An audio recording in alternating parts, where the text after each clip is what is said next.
Alright, welcome back to the channel. If you're an e-com store owner, I'm going to be going over the future of e-commerce and the biggest trends right now and where I see the e-com space going.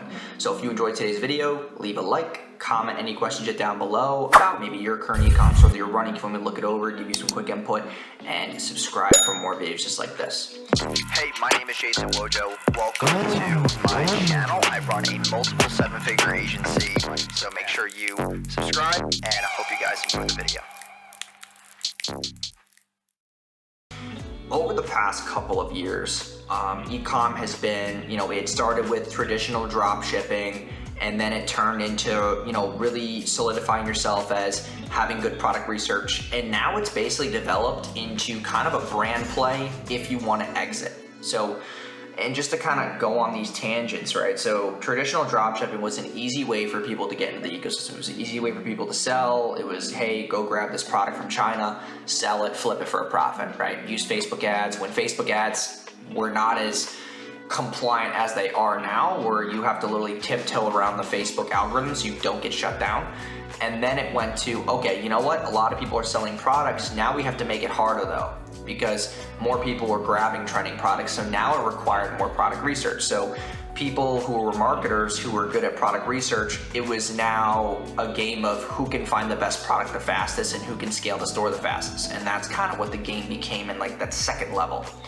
Now the third level is, okay, fine, you found good products, but now you have to private label and you have to negotiate with suppliers and you have to have good fulfillment, shipping times, customer service. You have to know how to get more UGC. You have to know how to actually build the back end of the business because ad costs are higher than they ever were, 3 to 5 years ago when, drop shipping was the thing and Facebook ads were way, way cheaper. Now we're paying almost twice as much for a customer, so now it requires you to be a whole different marketer. It requires you to know the back-end email, SMS, upsells, downsells, cross-sells, abandoned cart recovery rates, pricing ladders, AOV boosters, conversion rates, copy, like so many different things in a business that you need to understand in order to actually scale and grow it.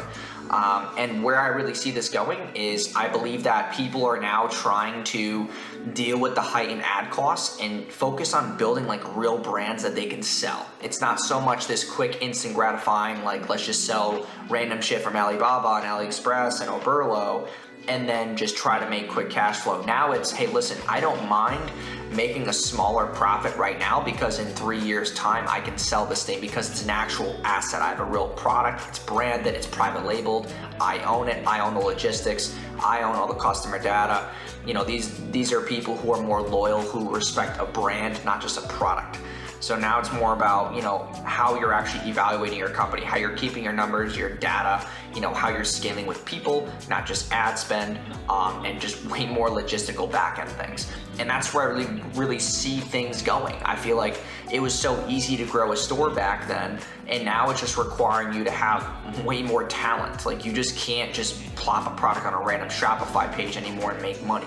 Like you have to have way more systems in place. You have to have SOPs, processes, know your sales process, know how to get more money out of your customers, know how to convert them better, know how to get a better AOV on the front end. Like there's just way more required from you than just being, basically like how I like to say it is when dropshipping first started, all you needed was a pulse and a couple $100. Now you need multiple skill sets, maybe a back-end team, and you have to know multiple facets of the business before you get into e-com now because it's just way more competitive.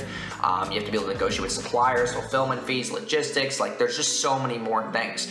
Also, payment processors, being able to navigate the payment processor game, like maybe you're getting shut down by PayPal, maybe you're getting shut down by other facets.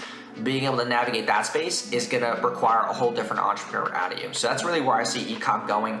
I hope you guys enjoyed today's video. If you did, please like, comment, and subscribe, and I will see you guys in tomorrow's video. Peace. Hey, my name is Jason Wojo. Welcome to my channel. I run a multiple seven-figure agency. For the past 4 years, I've helped generate me and my clients over $75 million, and I've been featured in Entrepreneur Magazine and New York Weekly's 30 Under 30.